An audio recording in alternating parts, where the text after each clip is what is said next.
দর্শক আসসালামু আলাইকুম। এটি হচ্ছে আমাদের সৈয়দপুরের চিত্র।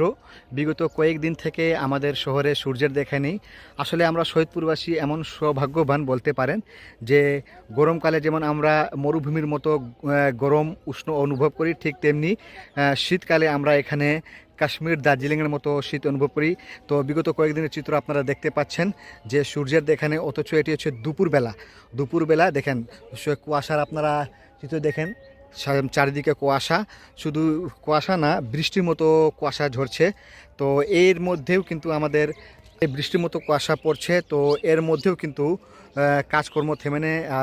আপনারা দেখতে পাচ্ছেন, দেখেন আমাদের সূর্য সন্তান আমি তাদেরকে বলি, কৃষক ভাইরা কাজ করেছেন। এদিকেও দেখেন, এই যে আমার কৃষক ভাইরা কাজ করে যাচ্ছেন। তো এটি হচ্ছে আমাদের সৈয়দপুরের চিত্র, সৌন্দর্য। আমাদের প্রিয় সৈয়দপুর, আমরা প্রাণের চেয়ে তাকে ভালোবাসি আমাদের শহরকে। তো বিগত কয়েকদিনের চিত্র হচ্ছে এটি, দেখেন সূর্যের দেখা নেই, প্রচুর শীত পড়ছে, কিন্তু কাজকর্ম থেমে নেই, চলছে। তো এভাবে চলবে। এটি হচ্ছে আমাদের সৈয়দপুর।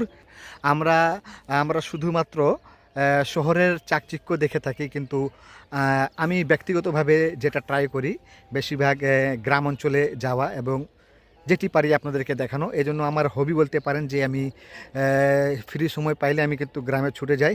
তো আজকেও একটি গ্রামে রয়েছি, গ্রাম না বা শহরের পাশেই। তো এটি হচ্ছে প্রাকৃতিক সৌন্দর্য, দেখেন দুপুরবেলা একদম মনোরম পরিবেশ দেখা যাচ্ছে। তো আমাদের সৈয়দপুর প্রাকৃতিক সৌন্দর্যে ভরপুর।